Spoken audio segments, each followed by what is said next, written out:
I'm Kenneth, a relationship coach and a psychotherapist.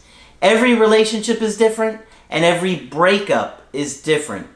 Work with me and you'll get professional help on your situation. And if you're in no contact, focused on personal growth, my workbook series, The Knowledge, will help you make changes like you've never made before. Available now at AskCraig.net.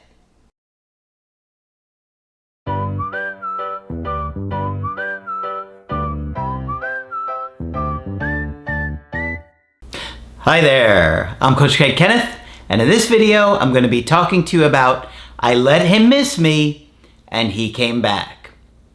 So in today's video I have another example of somebody who let their ex miss them and they came back.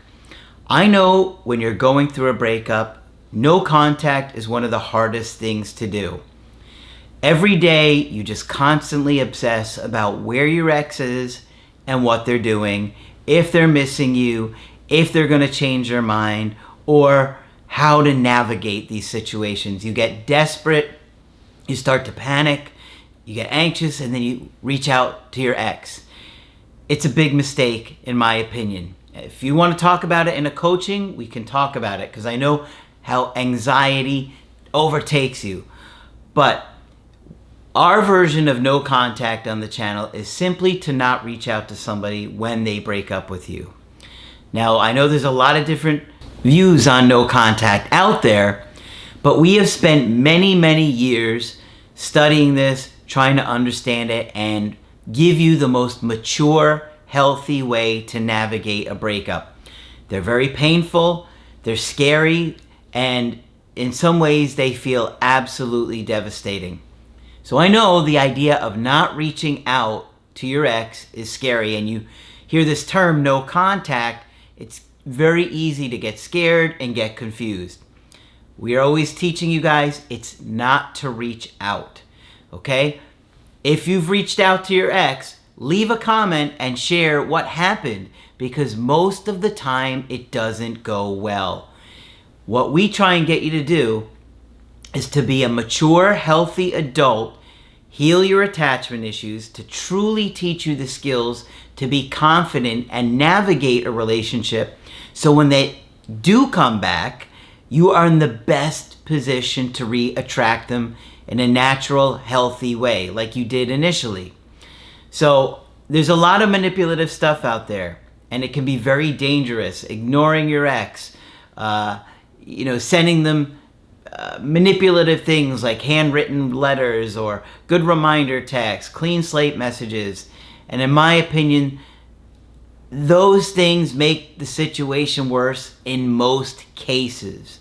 Okay? They say a broken clock is right twice a day. So sometimes those things do work, but usually it's in a situation where they would have reached out to you anyway.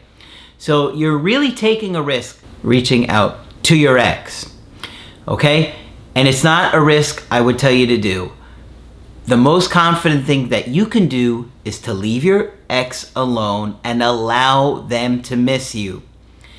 You tried begging, you tried changing their mind, and what happened? They got colder, they started getting angry at you and telling you to leave them alone, depending upon how bad your harassment got. I'm trying to teach you true confidence, okay? People will miss you.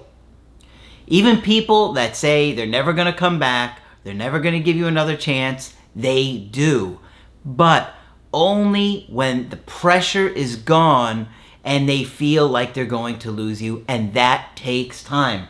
So do what you have to do in this period. Instead of going and checking their social media every day, watching to see when they're logging on and off Facebook or Snapchat or WhatsApp, instead of spending that time wasting it, because it is a waste of time, do the workbooks. Do the creative healing course. There is nothing out there like them. Okay? We spent years on each project. We spent a year on each one, developing it and trying to put together something amazing for you to focus on, to really re-attract them and change your life. Because if they don't come back, all those hours that you spent watching their social media, looking to see when they're on, off, on, off, on, off. Believe me, I know what you're doing, okay? And if you don't lie to yourself, that time could be spent watching a video, answering questions, and growing, learning, and bettering yourself, okay? That is what you're supposed to be doing in no contact, okay? That gives you the best chance to turn things around. So today I have a follow-up from a woman that I've done 2 coachings with now. And I think she sent this one after her first one. Maybe it was a second one, or maybe it was right in between. But I'm going to start off by, this is going to do this a little interesting today. I'm going to start off with the messages that she sent me after our first Skype call, okay? This is what she sent me. She said, OMG. There is nothing you're not right about. Literally, yesterday was the first day I didn't cry and had a fun day and barely thought about my ex. And even got a guy's number. Ha ha ha. And then this. Then she sent me 3 screenshots, long messages from her avoidant ex. And she said, I'm not going to share those.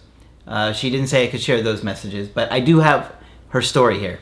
You literally called all of this. You know what you're talking about. 3 exclamation points. And if you see this video, make sure you leave a comment because this is the stuff that we see all the time, guys. You have to understand. I've been doing this all day, every day for many years and studying it for years and trying to learn everything that I could about breakups for years before I even launched the channel, okay? So you're going online and you're only knowing your own personal experience and what you've gone through. But I've seen experiences like yours time and time again, okay? And I say every situation is different, every breakup is different. And during the course of a day, I have a lot of very different calls. But over the course of weeks and months and years, I see the patterns, I see what happens. And you have to trust the process of no contact. People will miss you. They can't help it. It's biologically wired in us to stay close to our loved ones. I've been saying this for years, okay? Now you're even seeing all the other coaches copy our material, sometimes word for word, okay? So trust me, it's a process. You need to let them miss you. And you'll hear other people now talking about avoidance don't come back. Yes, they do. They do come back. And oftentimes, they do change. Now, it's not as often as the anxious people because the anxious people care more about that connection in general because they really value it. Avoidant people, they don't trust it as much because they grew up in a home where they couldn't trust it. Okay, they get to that place because things weren't good and you couldn't count on people, not because they wanted to be this way. So let me get into this email, okay? This is a great girl who's been really working hard in no contact. A lot of you guys would absolutely love to date a girl like this. She's funny, she's sweet, she's working so hard, she's so thoughtful, she's made mistakes, but she's really determined to turn it around. Her life, I mean, okay? So she says, hi Craig, I want to share my story with you like we had talked about. Because my story is so complex, I knew I had to talk it over with someone who had lots of knowledge and experience in our ever-complicated love lives. For 6.5 years, I was engaged to a very nice, kind man named Aaron, who loved me dearly. But we were not on the same page physically. My desire for intimacy far outweighed his for many years. Although we had many in-depth conversations about it, the lack of change started to make me distance from the relationship out of frustration and lack of connection. Okay, so let me tell you a little bit about this. This woman made every effort possible to repair her love life with her boyfriend, her fiance. He did not make any effort. He would make a little bit of effort, then he would go back to his old ways. She was craving and starving for that connection. And quite honestly, the guy may have been great in a lot of ways, but when your partner is telling you again and again and again that they need something, when you deliberately don't make that change, that's on you. You have to make that change. You have to hear your partner's needs and do something about it. Because if you don't, it really shows you really don't care about them. Think about it. If you really care about somebody, you're going to make the changes. So I think this woman had every right to be angry at this guy. She had been begging him for intimacy. Okay? She is a young woman and she has a sex drive. And there's nothing wrong with that. It is very healthy. And the fact that this guy refused to do anything with her, she just couldn't take it anymore.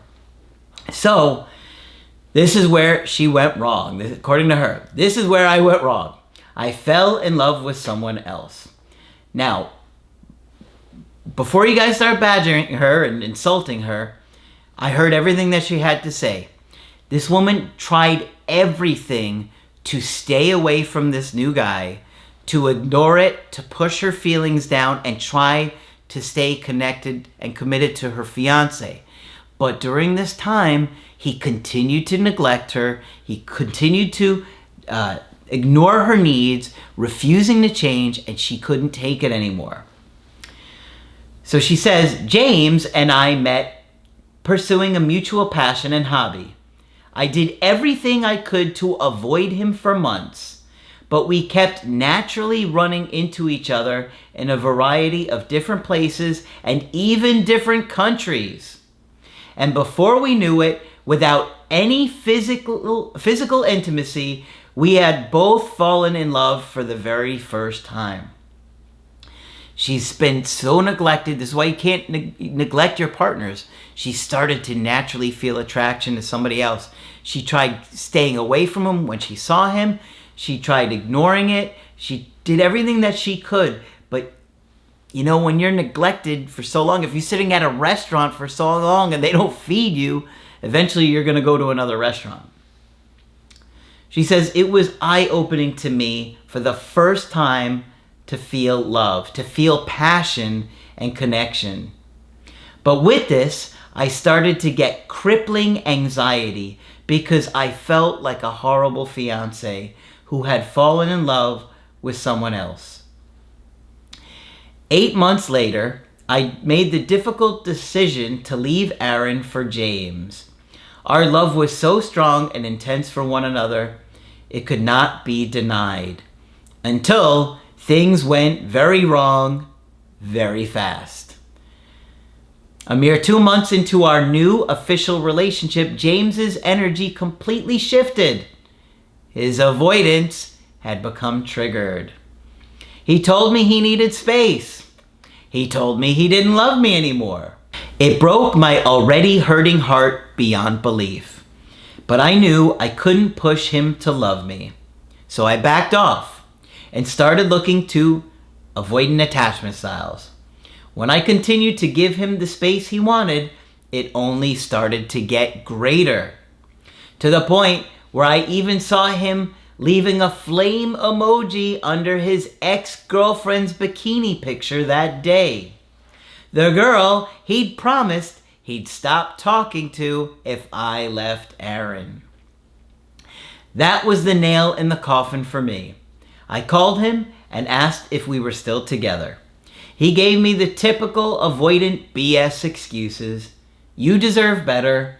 I need to focus on my career. This isn't what you signed up for, etc. After listening to the BS, I asked him what was going on with his ex. He denied and tried to avoid the conversation altogether. I hung up and blocked him on everything. I emailed him 3 days later saying, I'm sorry we are here. I don't want this. I love you. I think we could have an amazing future together. I am willing to work on the things that aren't working. But you obviously are not. I have to respect where you are at. Until you and I are back on the same page, I'm moving on. And she handled that like an adult, right? I mean, this woman does a really good job of communicating. She tried so hard to communicate with her fiance. He ignored her, and now she's seeing that this new guy is not giving her what he promised, what he said he wanted, and she's taking her space and protecting herself. His response was barely a response. He ignored everything I said and simply said, "Thanks for the email, beautiful. Hope you're okay. Can we talk?" I asked him why he wanted to talk and what his intentions were, and he never responded. This is that avoidant shutting down. They're overwhelmed. They can't think about it. They can't talk about it. They're going to need that space and time to process and to miss. I immediately started healing work because I knew I was going to be hurting from this for a long time. I cried myself to sleep every night for 3 months. I ordered the workbooks and started reading and watching self-help books and videos. For the first 2.5 months, I spent every day staring at my phone, crying and waiting to hear back from him. It was then I booked my first Skype call with you. Craig, you opened my eyes out to how James is not healthy enough to be in a relationship, and how I need to continue doing the work and the personal growth. 3.5 months later, I've continued no contact, been struggling a lot, but still working on myself. I really struggled when his birthday passed, thinking about him a lot. I was at a large event which preoccupied a lot of my mind and time, and it was the first day I barely thought about him. I didn't cry myself to sleep and didn't look at my phone. And it was the first day someone came up to me and asked for my number. And lo and behold, like you always say, Craig, as soon as I let it go, the very next day, 3.5 months later, I get a super long email from Mr. Avoidant 5 days after his birthday passed. You see that? I guarantee that when she didn't reach out for that birthday, it really affected him. It's not reaching out to somebody on their birthday is far more powerful than ever reaching out is. Don't even consider it. I've been doing this a long time, guys. Look at this. 5 days after the birthday. And what did I say? Let it go. She's working on herself. She's letting it go. And then that's what happens with exes all the time. But you can't fake it. Those of you that are trying to lie to yourself about letting it go and moving forward in a healthy way, it's not going to work like that. I don't know why. It just doesn't seem to. I don't know if it's the universe. I don't know if it's God. However you want to see it. I don't know if it's just random. But I just keep seeing these things over and over again. Saying how beautiful our relationship started and how those were the best memories he's ever created with anyone ever. And you guys don't think your avoidant exes miss you. Here we have it. Another example. He apologized for the stress he had been under and how long it took him to reach out.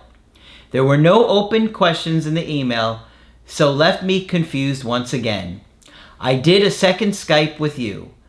We both didn't quite know what to make of this long, fluffy email. And believe me, it was a fluffy email with a lot of kind of nonsense in there.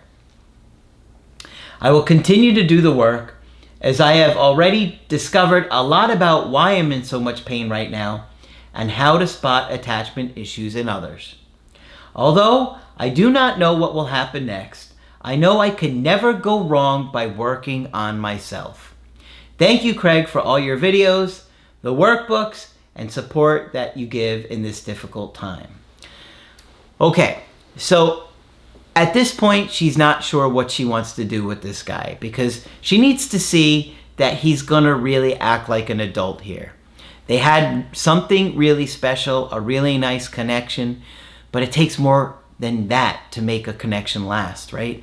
If you don't have the skills and the mental health and the abilities, the relationship isn't going to last. It slowly falls apart. That's why all the stuff that I'm teaching you guys is really about keeping it strong, re-attracting them, and then keeping it strong. Because when you can have a strong connection with someone, life is amazing.